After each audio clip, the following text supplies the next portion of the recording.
forma cabal, né? É um problema muito maior, né? Mas a comunicação é estratégica para definição de rumos, definição de caminhos. Eu diria que nós não estamos preparados. Não estamos preparados. Eu faço um balanço muito negativo da nossa ação no terreno da comunicação. Seja nos aparelhos de disputa de hegemonia do Estado, seja a partir do governo, das instâncias de governo, seja também nos aparelhos de disputa de hegemonia na sociedade civil. Nós estamos com muita dificuldade ainda no terreno de comunicação. E a tendência é que isso se complique ainda mais, conforme você tem, por exemplo, a aproximação de calendário eleitoral esse ano, conforme se vislumbra calendário eleitoral, sucessão presidencial daqui a 3 anos, 2 anos e meio. A tendência é que isso se agrave.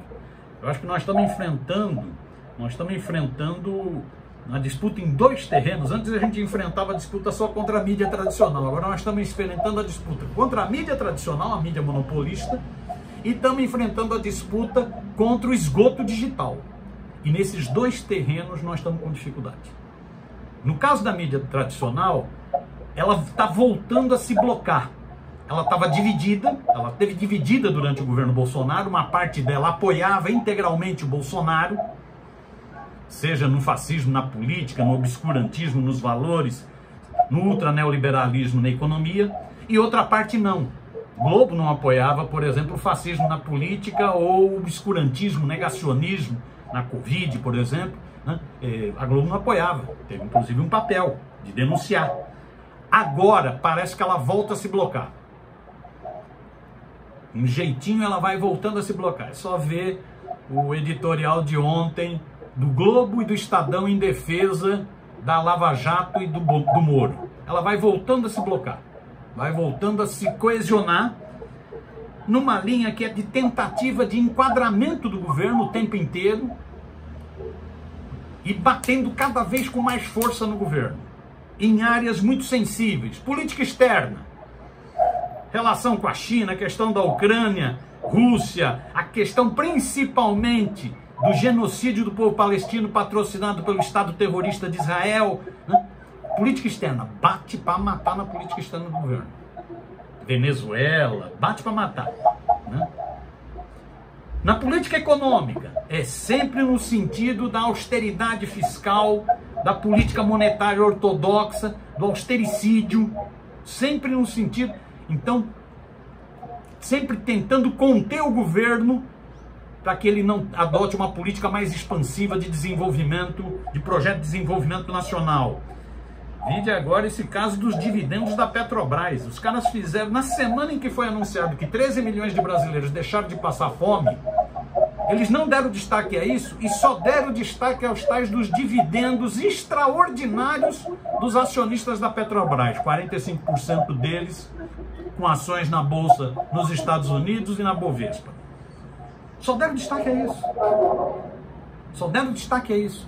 Então bate, né? E vai começar a voltar, essa semana já foi um sintoma disso, vai começar a voltar a baixaria, vai começar a voltar o denuncismo, que tem que apurar, né? Você vê o caso agora do ex-governador da Bahia, atual ministro da Casa Civil, Rui Costa, tá apanhando feito gente grande, e você vê o caso do filho do Lula, que tem tudo que apurar, tem que apurar. Se o filho do Lula tiver realmente cometido o crime que está sendo acusado, tem que ser punido. Mas começa uma nova onda de escandalização da política, de denuncismo, né? Ou seja, nós estamos apanhando, a tendência é cada vez esse coro, esse blocar da mídia tradicional e bater no governo, a tendência é que cada vez cresça mais. Enquanto isso, o governo continua bancando essa mídia, né? Foi divulgado agora, né? Foi divulgado agora que o Planalto contratou só na TV Globo 66 milhões de reais em propaganda, em publicidade da Secom. Não é publicidade da Petrobras, da Caixa Econômica, do Banco do Brasil, está fora. 66 milhões só com a TV Globo. Desses 66 milhões, 24 para o Jornal Nacional, ou seja, o lugar que mais bate. Ou seja, parece masoquismo. Você paga para apanhar. Paga para apanhar. Você vê, mudou, né? O Bolsonaro bancava a Record, bancava a SBT, Jovem Pan, agora mudou. Por critério de audiência, pela métrica da audiência. Então, a TV Globo ficou com 60 milhões, a Record ficou com 16 milhões, em segundo lugar. Né?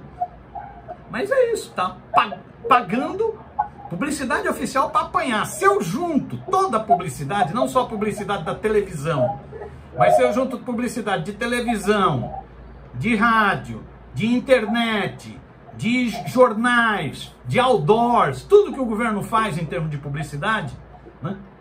Só o Grupo Globo recebeu 118 milhões de reais.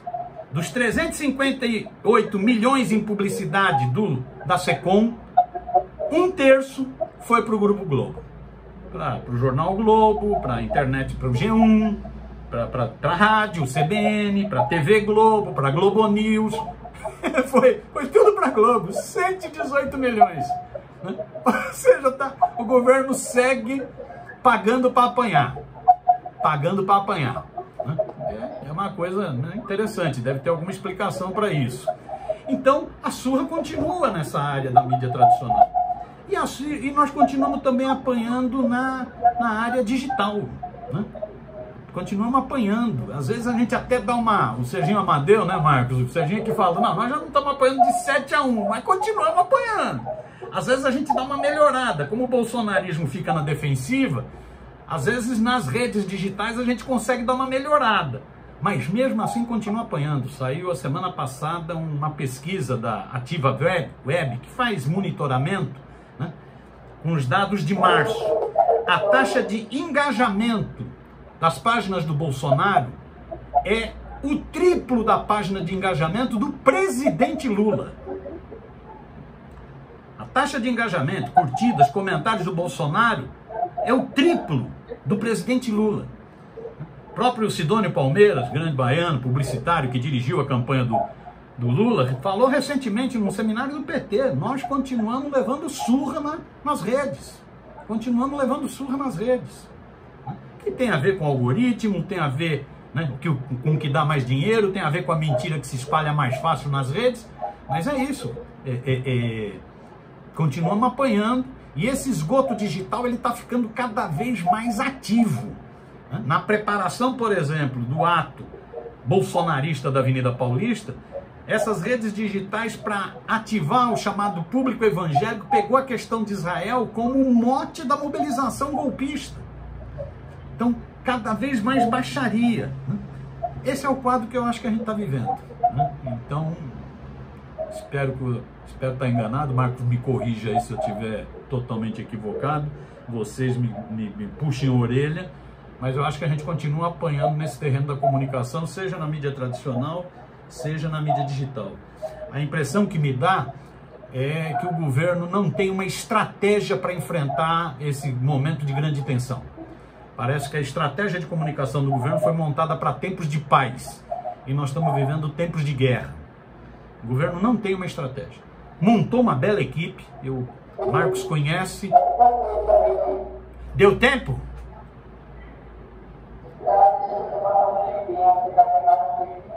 Não dá para ouvir. Deu tempo, não? Não estou te ouvindo. Eu vou fechar aqui. Eu fecho aqui. Ponto. Fecho aqui. Agora tô.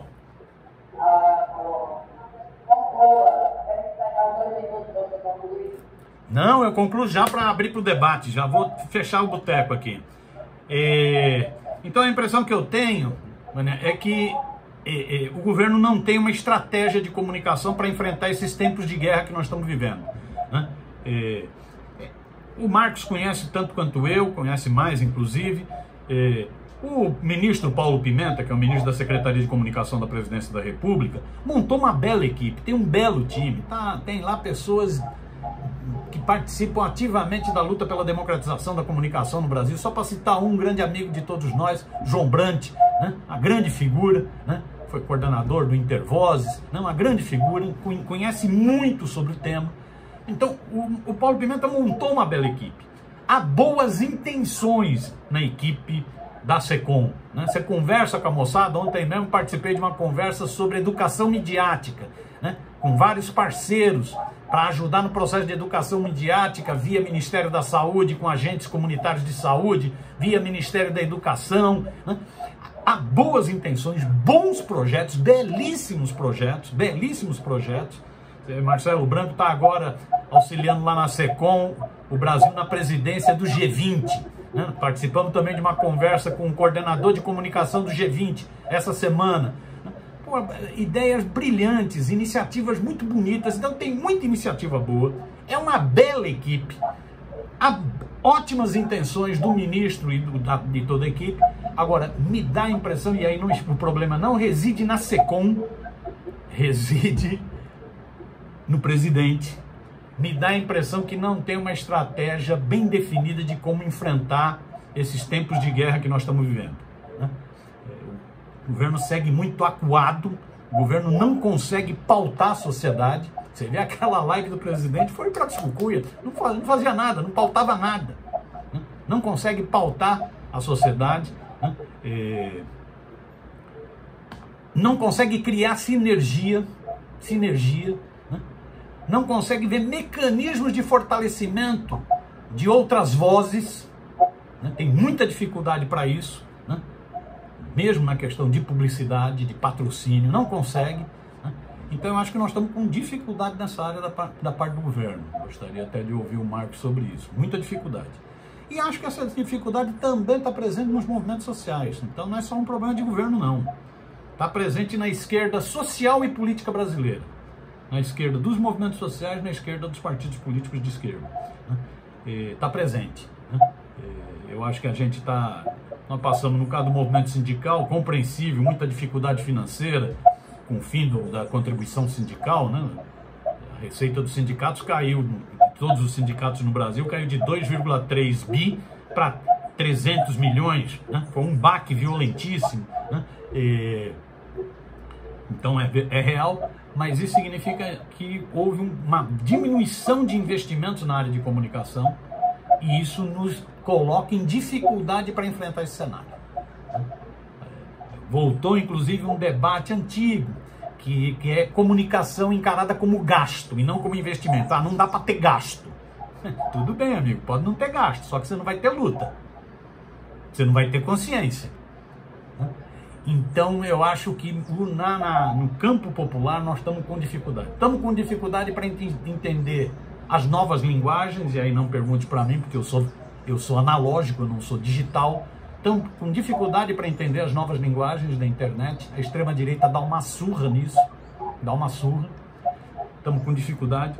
Estamos com dificuldade para trabalhar em rede, é cada um... Sabe o corporativismo, que a gente sempre fez uma crítica ao corporativismo e ao economicismo do movimento sindical? Parece que ele se aguçou. O movimento sindical não consegue trabalhar em rede. Fica a pergunta, por exemplo, quantas pessoas compartilham, curtem as matérias do site da CTB? Quantas pessoas fazem isso diariamente, como tarefa? Da mesma forma como tem a tarefa de visitar uma empresa, conversar com os trabalhadores, acompanhar um processo jurídico, tarefa, militar nas redes digitais. Quantas pessoas fazem isso no movimento sindical? Que compartilham, que curtem, que produzem conteúdo, né? Nós não estamos sabendo trabalhar em rede, não estamos sabendo, ou seja, eu acho que nós precisamos dar uma bela balançada na roseira, porque senão nós não vamos conseguir superar esse período que a gente está vivendo, né? A extrema-direita seguirá com muita força e nós poderemos ter grandes traumas no Brasil. Espero ter falado um monte de besteira, ponto final, chega!